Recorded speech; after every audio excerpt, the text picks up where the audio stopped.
शिव की चर्चा, शिव की चर्चा कोई कथा नहीं, ये कोई उपदेश नहीं है, ये कोई प्रवचन नहीं है, ये कोई सत्संग नहीं है। शिव की चर्चा व्यक्ति के आध्यात्मिक और मानसिक तल पे जागरण का है।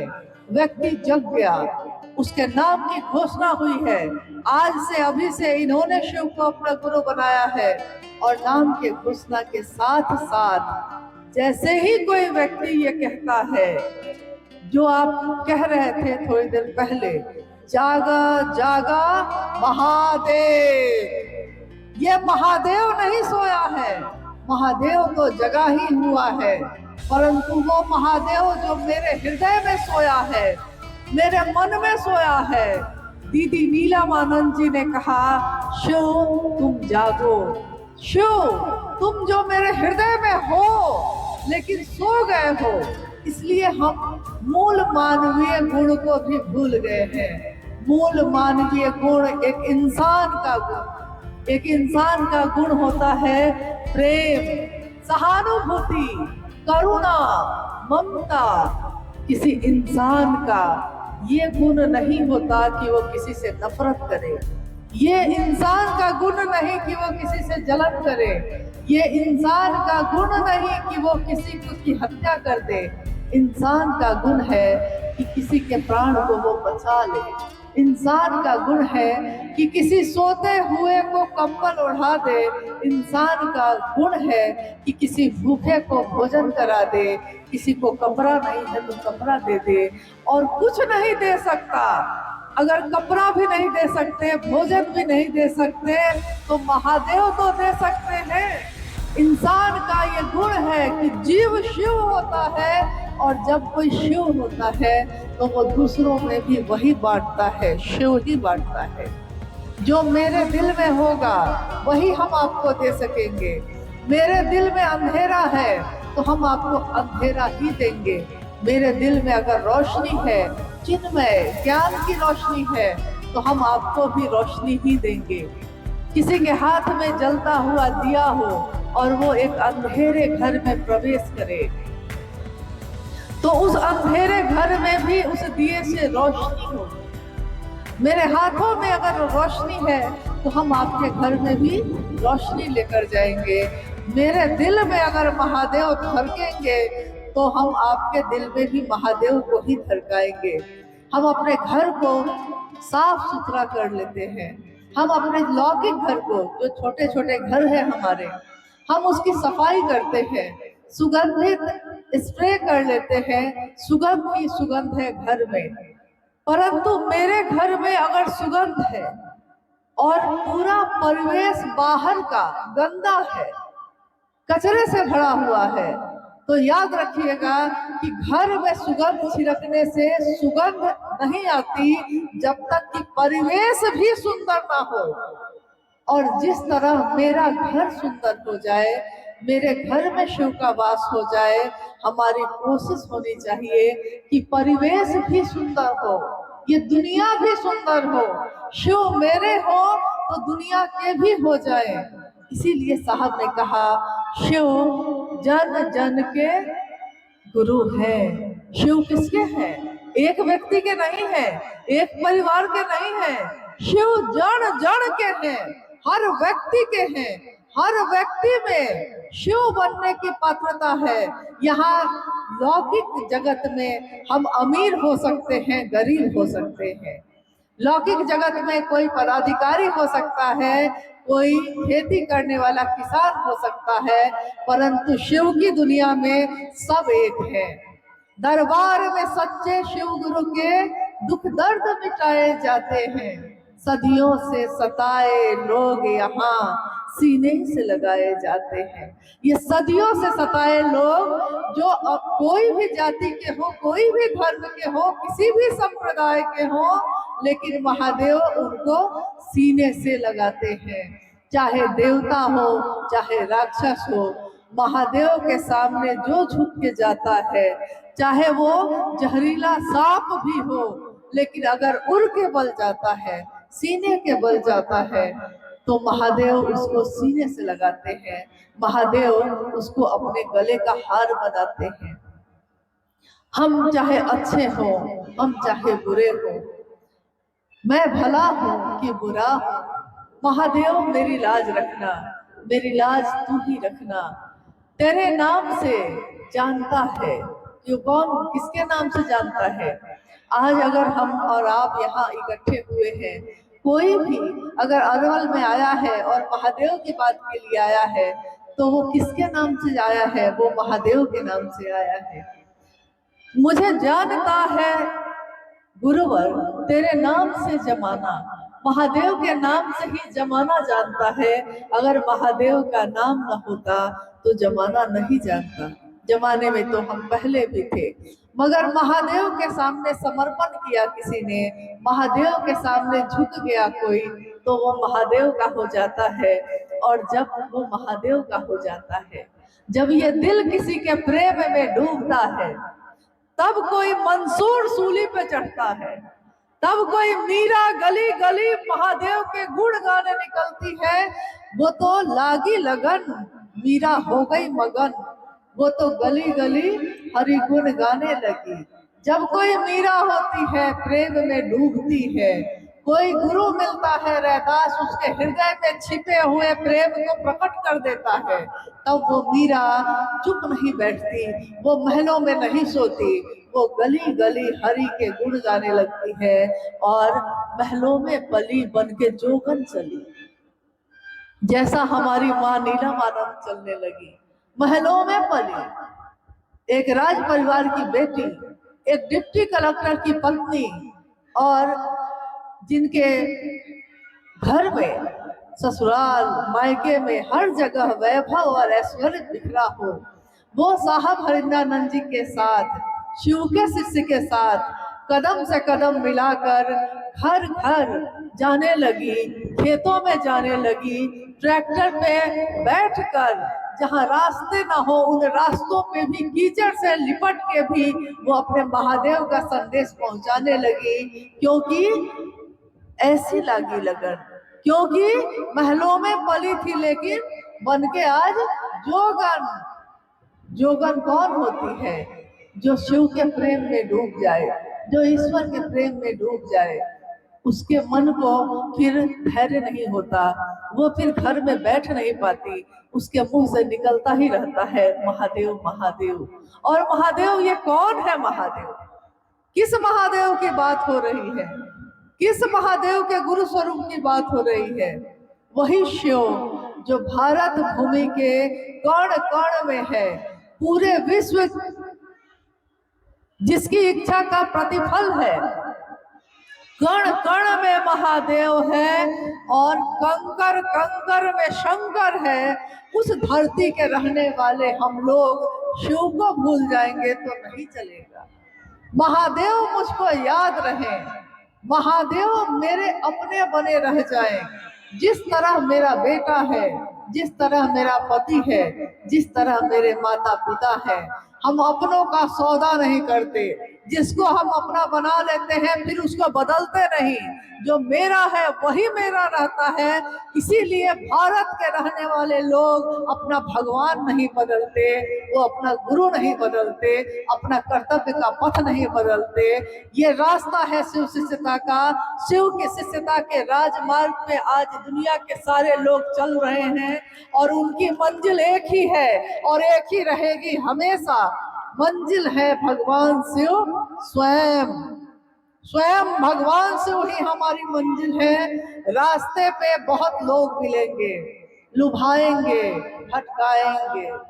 हो सकता है आपको लगेगा कुछ देर के लिए कि अच्छा ही तो है, रुक जाते हैं, परंतु याद कीजिए साहब हरिंद्रानंद जी की उस वाणी को, जिस वाणी में उन्होंने कहा कि मेरा रास्ता जो है जब से चला हूं, जब से चला हूं मतलब कब से चला हूं? 31 अक्टूबर 1948 को उनका जन्म हुआ सिवान के अमलोरी नामक ग्राम में। बालक का नाम रखा उनके माता पिता ने हरिंद्रानंद। बालक हरिंद्रानंद, जिनके पिता उस समय एजुकेशन के बड़े पदाधिकारी, शिक्षा पदाधिकारी थे और उस समय बिहार और झारखंड एक ही था। बालक का नाम हरिंद्रानंद रखा गया और नाम के अनुसार ही उनके आचरण भी होने लगे। बचपन से ही उनमें अलौकिक जानने की इच्छा थी। ये इच्छा धीरे धीरे बढ़ती चली गई और वो अपने 12 साल के जीवन में 13वें वर्ष में जब उन्होंने प्रवेश किया तो उनके मन में एक ऐसी घटना हुई जिसने उनके मन को मोड़ दिया चमत्कार सीखने के लिए, और वो गुरु की खोज में चल पड़े। 1961 की ये घटना है जब साहब पहली बार शमशान की भूमि पर अपने कदम को रखते हैं। सन 1961 में पहली बार वो अपने घर से निकलकर एक अघोरी के पास गुरु की खोज में शमशान भूमि पे पहुंचे। हमको आपको अगर आज कोई कह दे कि शमशान भूमि चले जाओ तो हमको भय लगता है। 5 आदमी भी साथ में हो तब भी भय लगता है, दिन के उजाले में जाना हो तब भी भय लगता है। परंतु सोचिए कि उस बालक हरिंद्रानंद जी के मन की दशा उस समय क्या होगी, क्या ढूंढ रहे थे वो, क्या खोज रहे थे वो, जिस खोज ने उनको शमशान तक पहुंचा दिया। और उसके बाद सिलसिला शुरू हुआ कब्रिस्तान का, शमशान का, मंत्रों के जप का, कुल कुंडली का। इन साधनाओं से, उपासनाओं से, आराधनाओं से गुजरते हुए उनका जीवन आगे बढ़ता गया। जब हमारे जीवन में कभी आध्यात्म ज्यादा भारी हो जाता है तो लौकिक जीवन छूट जाता है, और अगर लौकिक जीवन भारी हो जाता है तो आध्यात्मिक रास्ता छूट जाता है। परंतु गौर करिएगा इस बात पे कि साहब हरिंद्रानंद जी के जीवन में लौकिक और पारलौकिक दोनों चीजें संतुलन में चली। एक तरफ वो रातों को रात भर शमशान साधना कर रहे थे और एक तरफ दिन में स्कूल पढ़ते हुए गुजरते गए, कॉलेज में चले गए, कॉलेज की पढ़ाई भी कर ली, फिर वो लॉ कॉलेज पटना में दाखिला करके कानून की पढ़ाई करने लगे। ये समय था सन 1971-72 का। सन 1972 22 मई दीदी राजमणि नीलम आनंद के साथ उनका विवाह हुआ मनातूगढ़ जो पलामू में है, और उसके बाद भी उस समय भी वो शमशान साधना कर ही रहे थे। आपके अरवल के बगल में एक जिला है आरा। आरा के गांगी शमशान में लगभग प्रति रात पटना से वो आते आरा और रात भर उस शमशान में साधना करते लौट जाते। उन्होंने 12 साल के बाद जो सिलसिला शुरू किया था वो अगले 1974 में, जब उन्होंने उस आधी रात को आरा के गांगी शमशान में सोचा था कि मैं पिछले 14 वर्षों से महादेव के रास्ते पे चल रहा हूँ, चमत्कार की दुनिया में प्रवेश किया है मैंने, न जाने कितने तरह के लौकिक और पारलौकिक चीजों की साधना आराधना कर रहा हूँ, कुछ भी हासिल नहीं है, हाथ खाली के खाली है। अगर कोई लक्ष्य लेकर आप चलिए और 14 साल तक लगातार कोशिश करिए और आपके हाथ खाली रह जाए तो कैसी निराशा होती है, कैसी हताशा होती है। वही निराशा, वही हताशा उस दिन उनके मन में उपजी। उन्होंने अपने जीवन को देखा, मैं पिछले 14 वर्षों से चल रहा हूँ, कुछ भी हासिल नहीं हुआ, और हताशा में, निराशा में उन्होंने एक प्रण लिया, सोच लिया कि आज के बाद मैं भगवान को ही अपना गुरु बनाऊंगा।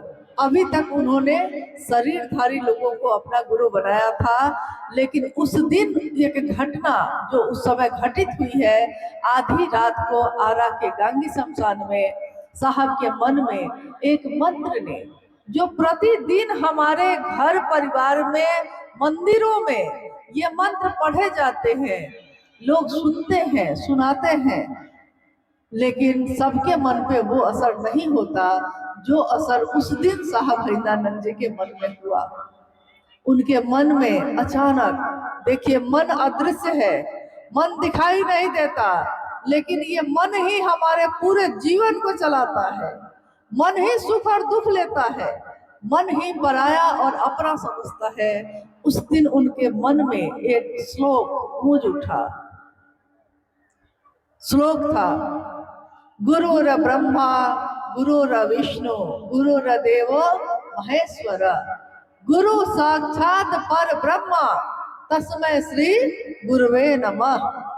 गुरु में ब्रह्मानी शक्ति होती है, गुरु में वैष्णवी शक्ति होती है, गुरु में रुद्रानी शक्ति होती है, यहाँ तक कि गुरु स्वयं परम ब्रह्म परमात्मा होते हैं। और साहब ने सोचा कि जब गुरु परमात्मा होते हैं, वो परमात्मा गुरु क्यों नहीं है? मैं क्यों भटकूं दुनिया में, दुनिया बनाने वाले के पीछे क्यों न जाऊं? और उन्होंने भगवान शिव को अपना गुरु बना लिया। 1974 के बाद से लेकर फिर वो बिहार प्रशासनिक सेवा में आए और डिप्टी कलेक्टर के पद पे पदस्थापित होते हुए साहब का जीवन आगे बढ़ा है। 1982 में जब वो पाटन में बहुत सारे चमत्कार होने के बाद मधेपुरा गए, पहली बार उन्होंने लोगों से महादेव की बात करनी शुरू की। लोगों ने कहा कि कोई नई बात नहीं है। कौन सी नई बात आप कह रहे हैं? ये तो पहले भी शास्त्रों में भी लिखा हुआ है। साहब को झटका लगा। उनको लगा कि जिस बात को मैं रहस्य समझ बैठा था, वो लोग कहते हैं कि ये किताबों में लिखा है। तो पहली बार उन्होंने किताबें मंगवाई और किताबों का अध्ययन किया, पुराणों का, वेदों का, उपनिषदों का, साहित्य का, तंत्र साधना का, तंत्र और साहित्य का, यानी सभी ग्रंथों का जब उन्होंने अध्ययन किया तो उन्होंने पाया कि ये बातें किताबों में लिखी हुई थी। जो बातें किताबों में हजारों साल से लिखी हुई थी, उसको कोई भी अपने जीवन में उतारने को तैयार नहीं था। जगत गुरु शिव गुरु के पद पे बैठे थे, परंतु जमाने में कोई उनका शिष्य न था। पूरे शास्त्रों को देख लिया उन्होंने, 112 शिष्य और प्रशिष्य का जिक्र था, इसके अलावा किसी का जिक्र नहीं था। यानी लोग शिव के शिष्य हुए ही नहीं। बहुत सुंदर चीज हो, कैंसर की दवा है, लेकिन कोई कैंसर की दवा खाकर उसका इलाज करने को तैयार नहीं है। तो जिसको मिल गई होगी वो दवा, तो वो दूसरों में बांटेगा ही बांटेगा। तो जिस समय साहब के जीवन में ये शिव गुरु की शिष्यता उतर गई, उन्होंने जो आध्यात्मिक आह्लाद, एक आनंद, एक खुशी उनके हृदय में आई, उसको उन्होंने लोगों के जीवन में बांटने का प्रण किया। इसीलिए 1982 के बाद से 1986, 1990 और 90 के बाद 20वीं और 21वीं सदी से तक में महादेव का ये संदेश आज जगह जगह पहुंच रहा है। ये संदेश मेरा नहीं है, ये संदेश आपका भी नहीं है, ये संदेश है शिव के शिष्य साहब हरिदानंद जी का। आइए भगवान शिव को अपना गुरु बनाइए, आइए। और ये कहकर उन्होंने जो उद्घोष किया था, आज आपने बार बार सुना है कि आओ चले शिव की ओर की पंक्ति साहब ने कही। आओ चले कहा, ये नहीं कहा कि जाओ, उन्होंने कहा आओ चले, यानी मेरे साथ चलो। तो मेरे साथ उस रास्ते पे चलो। कहा ये मानव का, इंसान का शिव की तरफ उन्मुख होने का उद्घोष है। ये उद्घोष नहीं, जय घोष नहीं, ये कोई नारा नहीं है, ये मानव का शिव की दिशा में चलने का, ऊर्ध्वमुखी होने का रास्ता है। और इसीलिए साहब श्री ने बार बार कहा कि व्यष्टि का नकाब हटाइए, समष्टि की ओर चलिए। व्यष्टि का अर्थ होता है व्यक्ति, इंसान। समष्टि का अर्थ होता है दुनिया, समाज। व्यष्टि का नकाब, आज हर व्यक्ति अपने चेहरे पे नकाब लेकर बैठा है। कोई दिल से नहीं मिलता, सबके चेहरे पे एक नकाब है, दिल से मिलने में घबराहट है, हर व्यक्ति दिमाग से मिल रहा है। साहब कहते हैं, शिव के शिष्य साहब हरिनानंद जी कहते हैं, व्यष्टि का नकाब हटाओ।